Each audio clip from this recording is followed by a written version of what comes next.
వేసుకోవాలి. అలాగే కరివేపాకు కూడా బాగుంటుంది టేస్ట్కి. ఇప్పుడు పచ్చిమిర్చి ఉల్లిగడ్డలు దీనిలో వేసేయాలి. అలాగే ఒక టమోటా కూడా అన్నమాట టేస్ట్ కోసం. ఇవి కూడా దీనిలో వేసేయాలి. మసాలా కలిపి ఆకు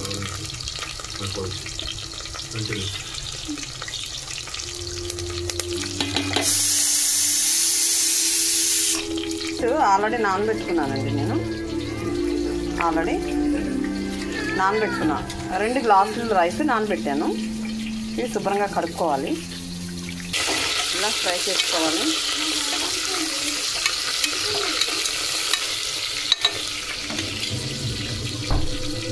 తర్వాత టమాటా కూడా వేసుకోవాలి. ఇలా ఫ్రై చేసుకోవాలి.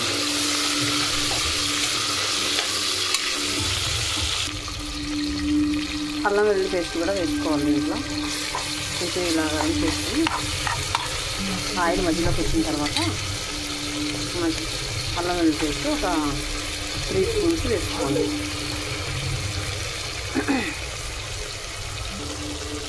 తర్వాత యాకు పుదీనాను అండ్ కొత్తిమీర వేసుకోవాలి.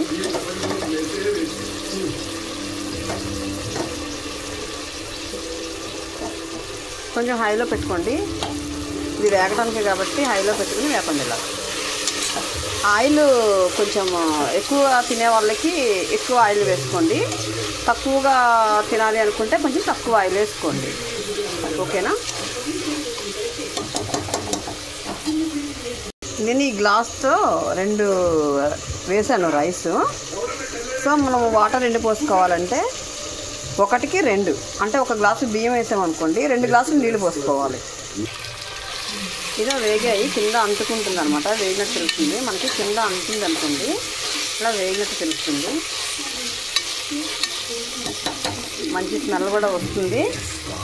ఇలా వేగిన తర్వాత మరి మాడితే టేస్ట్ ఉండదు. మాడకుండా ఇలా వాటర్ పోసేసుకోవాలి.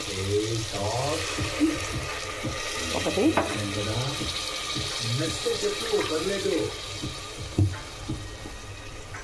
2 నువ్వు నాకు నచ్చడం పక్కన పెట్టి నీకు హెల్ప్ చేయడం కూడా నాకు నచ్చట్లేదు. అయితే నేను నీకు హెల్ప్ చేస్తాను. 3 ఆ దొంగతనం చేసినోడిని ఇద్దరం కలిసి పట్టుకుందాం. అలా పట్టుకున్నా నేనే నీకు హెల్ప్ చేసినట్టు అవుతుంది కదా. 4 హలో. ఇప్పుడు రుచికి తగినట్టు సాల్ట్ వేసుకోవాలి. ఎక్కువ తక్కువ కాకుండా కొంచెం చూసుకోండి రుచికి తగ్గట్టు. ఎందుకంటే కర్రీ ఉంటుంది కాబట్టి కర్రీలో సాల్ట్ ఉంటుంది. దీనిలో కూడా సాల్ట్ కొంచెం వేసుకోవాలి, ఎక్కువ కాదు. అంటే సరి సమానంగా వేసుకోవాలి. మీరు చూస్తే కొంచెం సాల్ట్ తిని చూడండి. చేతిలో వేసుకుని తిని చూస్తే కొంచెం మీకు తెలుస్తుంది ఉప్పుగా ఉందా ఎలా ఉందో తెలుస్తుంది.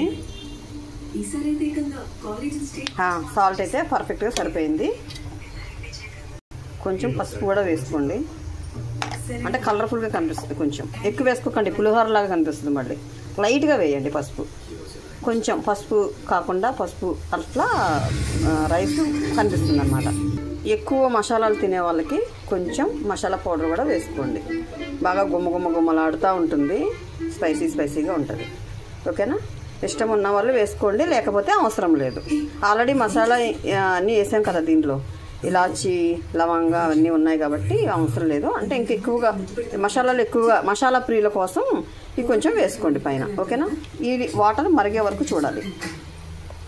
వాటర్ మరిగిపోయినట్టుంది. చూద్దామా? ఇలా ఆవిర్లు వస్తున్నాయి కదా, ఇప్పుడు చూద్దాము. అదిగో వాటర్ మరిగిపోతున్నాయి.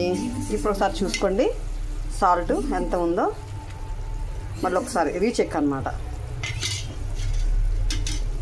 ఎందుకంటే రైస్ వేయడానికి పెడుతున్నాం కదా, అందుకని. ఆల్రెడీ మనం 4 గ్లాసులు నీళ్లు వేసుకున్నాం కదా దీంట్లో. అందుకని బియ్యంలో ఈ వాటర్ లేకుండా గట్టిగా పిండి వేసుకోవాలి. ఓకేనా? ఇలా వాటర్ అనకుండా వేసుకోండి. మళ్ళీ వాటర్తో వేసామనుకోండి, ఈ వాటర్తో వేస్తే ఇట్లా ఉంటాయి. వాటర్ పూర్తిగా వెళ్ళమన్నమాట. వాటర్తో వెళ్తే మళ్ళీ ఈ బగారా రైస్ జావ కింద అయిపోతుంది. ఓకేనా? ఇట్లా వేసుకోవాలి.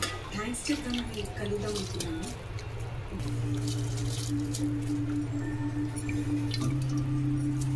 ఇదిగో రైస్ వేసేసాము. ఈ వాటర్ ఉండిపోయాను అనమాట. ఇదో ఒక్కసారి ఇలా తిప్పేసుకొని మొత్తం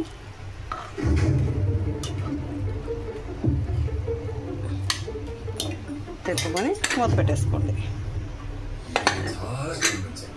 కుక్కర్ మూత పెట్టేసేయండి.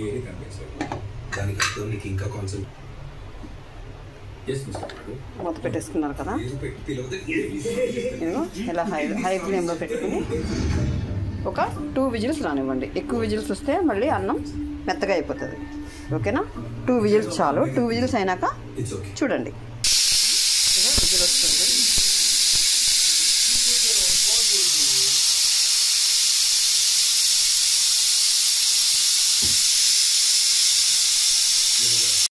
రెండో విజిల్ కూడా వచ్చేస్తుంది.